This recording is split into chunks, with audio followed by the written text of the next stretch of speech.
So grab a belt, lie down and have your sofa or a chair behind you.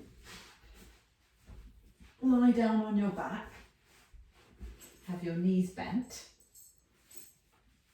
and then take your belt shoulder width apart and stretch your arms back behind you to the sofa or to the chair.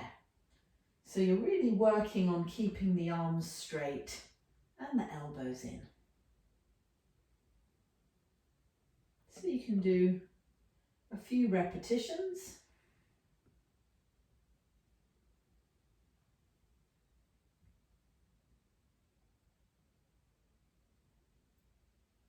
And then you could also stay in that position, keeping the shoulder muscles drawing down your back, keeping your arms straight. Keep pulling the belt apart so you're activating the outer upper arms.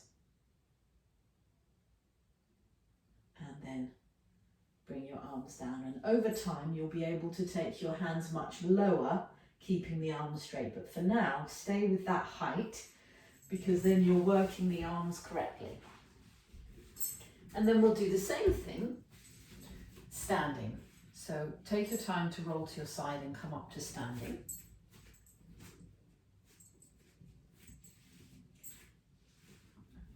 And then have your feet hip width apart, touching the wall. Keep your back to the wall and stretch your arms forward and keep the arms straight. So you probably won't be able to take the arms back to the wall, but see if you can stretch the arms up as much as possible, keeping your buttocks on the wall, because the wall is stopping you from swinging the hips forward. So that we're really targeting getting the openness in the chest, keeping the arms straight. Don't be in a hurry to take the arms back towards the wall. So you can do that a few times, or just take them up and keep it there for a moment and breathe, and then bring the arms down. Okay, and then let's come to working with the belt around the elbows. So try and get the belt right on the elbows, have your arms shoulder width apart, and then stretch up to the ceiling. So you don't have to do this against the wall, you can do this in the middle. Keep hitting out against the belt, but see how it's keeping your elbows in, and stretch up and down. And again, do it a few more times. So I'm just going to kneel down so you get a different view. Stretch up and down. Try not to let the head get pushed forward. So in fact, I can make my belt a little bit tighter.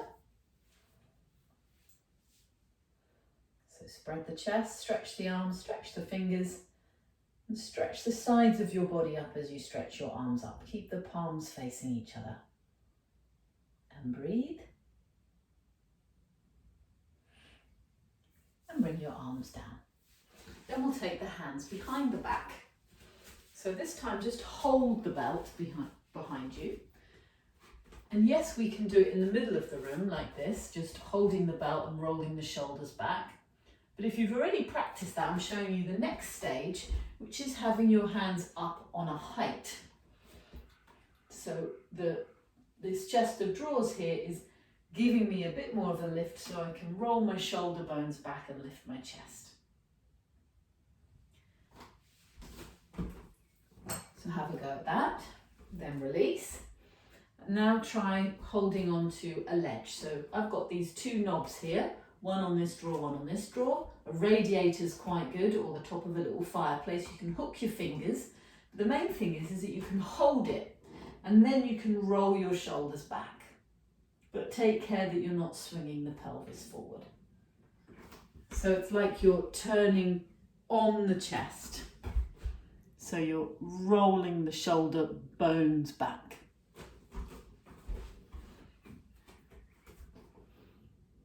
And if you're on a radiator, you could actually step a little bit further forwards and bring the hands a bit narrower. I can't really do that on this one. I'm just going to hold the lip. That's a bit tricky though. I'm going to hold the top of my chair. So hands narrower and shoulders roll back. It's now a little bit low though. Can you see it's quite easy? So find a good spot in your house and get the shoulder bones to roll back. And then release. So the next set is stretching up the wall. So face the wall, place your hands on the wall, and then slide your arms up the wall. And as you slide your arms up the wall, feel how you're moving your shoulder blades in and opening your chest towards the wall.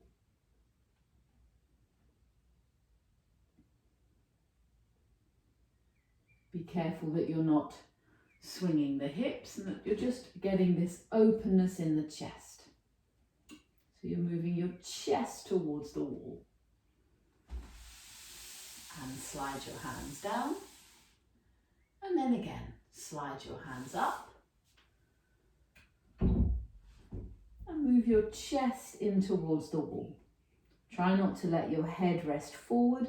Keep your ears in line with your upper arms.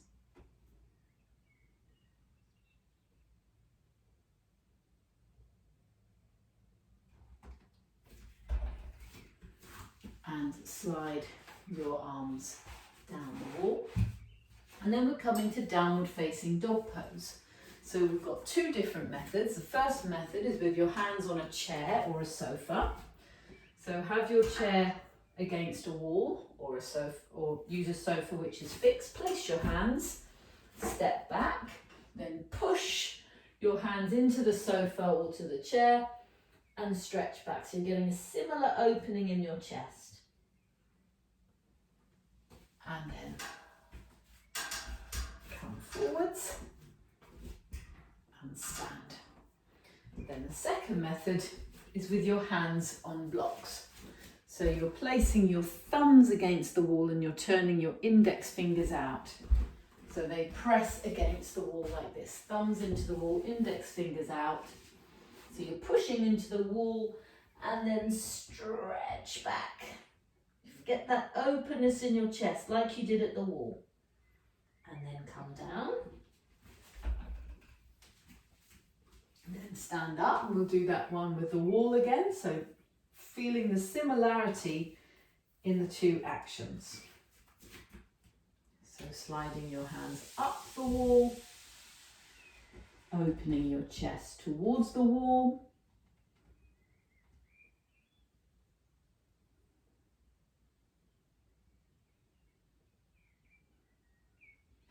And then come away, and then step back, bend your knees, come down, place your hands at the wall, and then lift your knees off the floor, lift your hips, and then press your legs back, push the wall with your hands, open up your chest.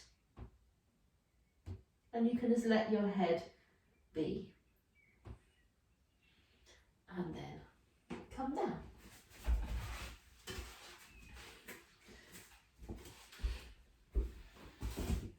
Then there's one more thing to do with specifically with the shoulders, which is taking the hand to the wall at the side.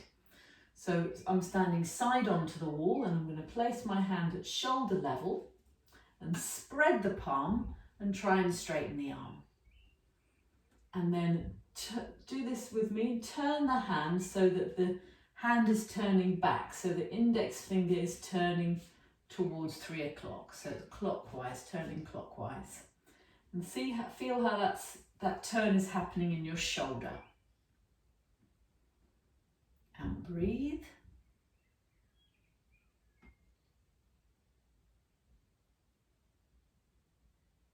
And then turn it forwards, back to the ceiling and relax. Then turn around and place the other hand at the wall. Spread that palm on the wall. Keep your body upright, have it at shoulder height, and then turn the hand so that the middle finger is turning back towards 9 o'clock. So turn the shoulder to turn the upper arm, to turn the elbow, to turn the forearm, to turn the wrist. But you may just get the middle finger to about 11 o'clock, that's fine. And standing tall and breathing here.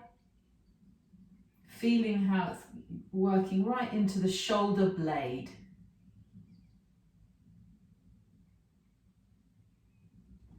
And then back to midnight and rest the arm down. So you can do that a few times, but for the purposes of this video, I'm just sort of going through them reasonably quickly. Next comes to the two twists. So the first is chair twist, sitting. So with your feet hip width apart, stretch up to the ceiling and then turn to your right.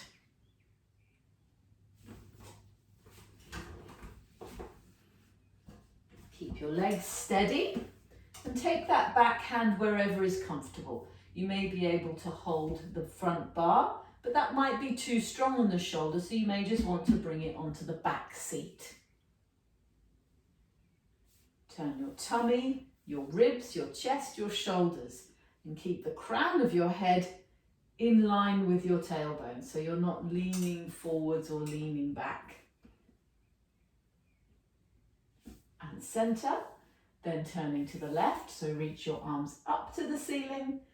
Exhale, bring the left hand across and the right hand across, the left hand behind, and turn. So just let your head follow your body, so your chest is facing the side wall.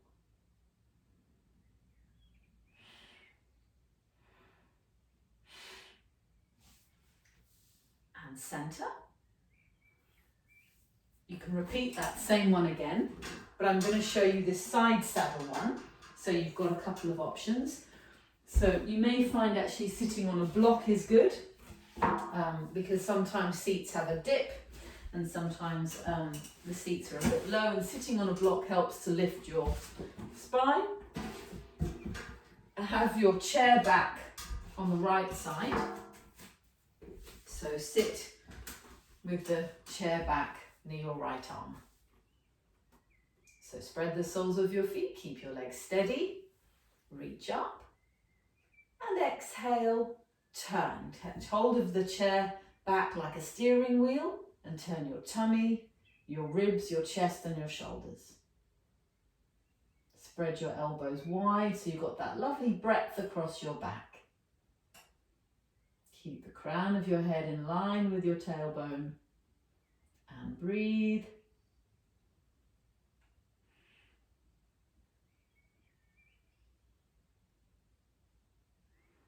And center. Then the other side. So you don't have to move the chair, you can just stand up and face the other way. So sit on your chair. Feet parallel, thighs steady. Inhale, reach up to the ceiling. Exhale, turn to face that chair back. So turning your tummy, your ribs, your chest, your shoulders, and let your neck follow as you turn towards the left. Use the chair back to help you to turn. And breathe. Crown of the head in line with the tailbone, so not leaning back.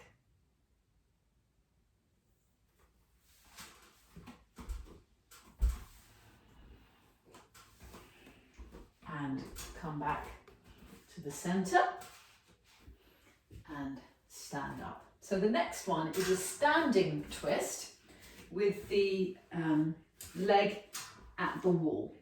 So bring your chair to the wall. I have the right, I'll have to turn around if I do my right side. So I'm just going to show you I'm going to talk you through it, but I'm going to show you from my left side. So have your right shoulder towards the wall. Raise up your right leg. But I'm not mirroring you now because of where my wall is. But anyway, so from here, you're keeping your legs in this position, so your pelvis is facing forward, Your standing leg is upright, so be careful that it's not leaning like this. Make sure it's right underneath you, yeah? So you're even a bit more. So the pelvis is upright and the standing leg is not leaning. And then turn to face your wall, place your hands on the wall, keep your legs in that position and turn. Turn your chest. So adjust the position of your hands to get the most turn. So I'm using this bit of lip here, and I've also got my back hand a little bit lower down because it makes it easier for me to turn with that, for that back shoulder. Breathe.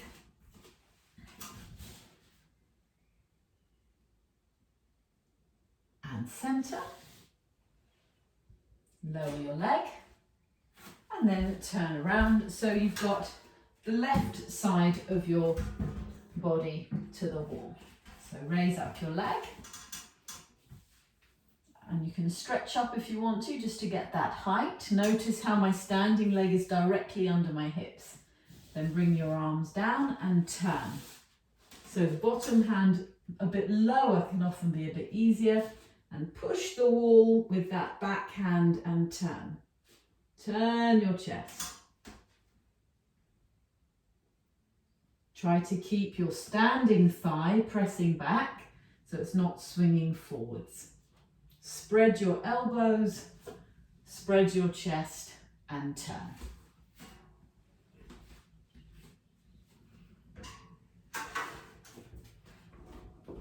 And then come back to the center. Now Salabhasana, locust posture, we're just doing half of the posture. So we're just doing the upper body part. So lie down on your tummy, stretch your legs back, so really lengthen from the thigh to your feet. Thigh to your feet. Then catch hold of your belt. Keep your legs reaching back, roll your shoulders up and lift up, lift your chest up. So you're just looking slightly further forwards along the mat, but you're not having your head completely straight because I want you to keep length in the sides of your neck. Roll those shoulders up and breathe. And then come down. Rest for a moment. And again, stretch the legs back, buttocks firm and lift up. Shoulders up. And breathe. And then down. And fold your arms and rest your head, relax your feet.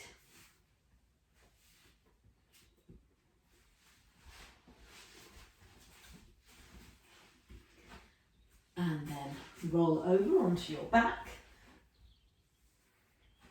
for a bridge posture. So let's not use the belt, let's hold the sides of the mat. So can you grab the sides of the mat like that? So you've got something to pull on. Just feel how that helps you to anchor those shoulders down.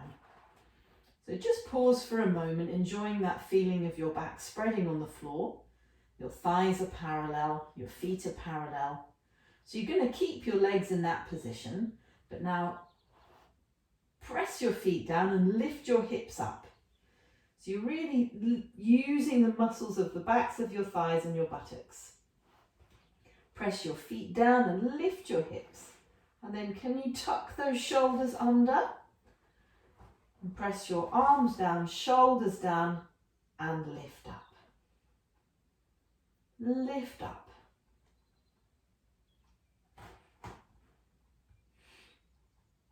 And then exhale and lengthen your back slowly down. Then bring your right knee into your chest. Exhale. Release left leg. Bring it into your chest. Exhale. And then rest your feet on the floor. So we're going to go for our bridge posture now. So roll to your right side to sit up. So take 4 foam pads, put 2 at the wall and have 2 beside you. then lift your hips. Oh, wait a sec, I think we need a blanket for the head, sorry. So for those of you who've got some stiffness in the upper back, you'll need, and neck, you'll need your blankets. So how did we have them? Trying to remember. So just a little bit of softness for the back of the head, and then roll for the neck.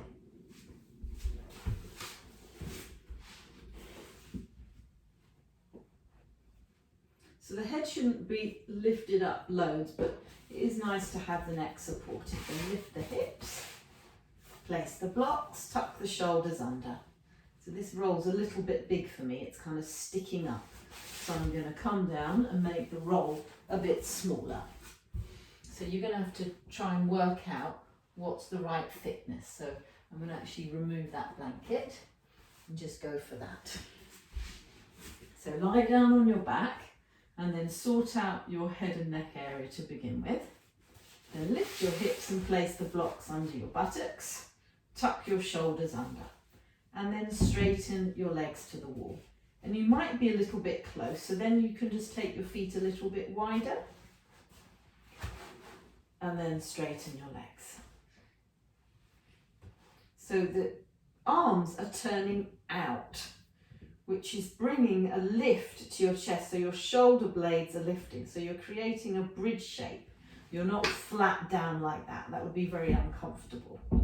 And also not benefiting the chest in the same way. And then once you've got the legs straight and the chest open and that blanket is supporting the neck comfortably, then see if you can relax your forehead down in the direction of your chest.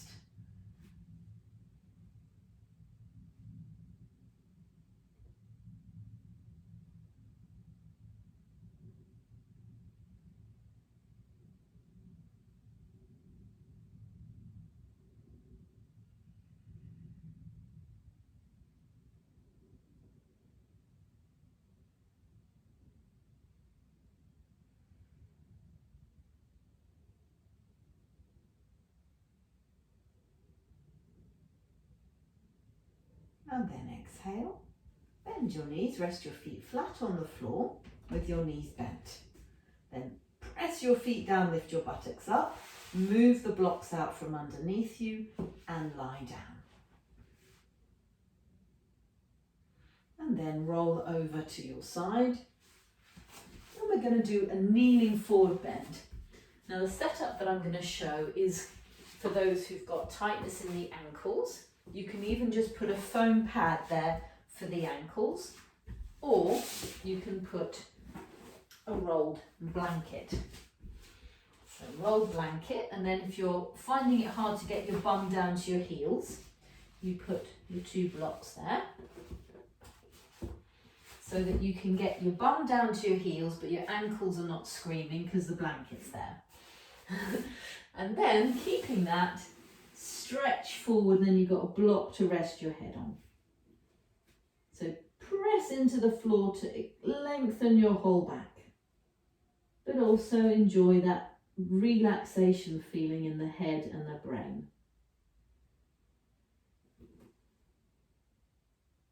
Obviously, if you can do this with your buttocks on your heels, then remove the blocks.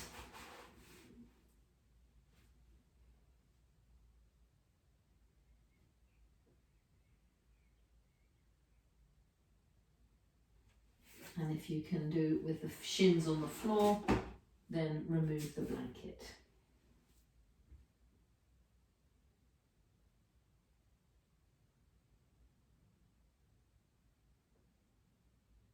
And breathe here, enjoying your exhalations. And then come up. We're going to lie down for relaxation pose now, Shavasana. So have a blanket for the back of your head, higher than what you did in that bridge pose, and then again have your roll. So what I sometimes do is have the roll like that, and then the end of it is onto the other blanket. It depends. If you want a big roll, then you just do that whole thing is one big roll. But can you see it's a bit too big for me? So I'm going to have it half of it up there and half of it rolled like that. Then lie down on your back and then have your head supported and then adjust that roll, sort of curls up to fill out that space in the neck. And you can use your hands to just lengthen your skull away from your neck. And then roll your arms out and slide your legs straight. This is Shavasana, the last posture of a practice. So just allow your whole body to soften and relax. So I'm going to close this recording now, but you can lie there and enjoy your relaxation, feeling each in and out breath.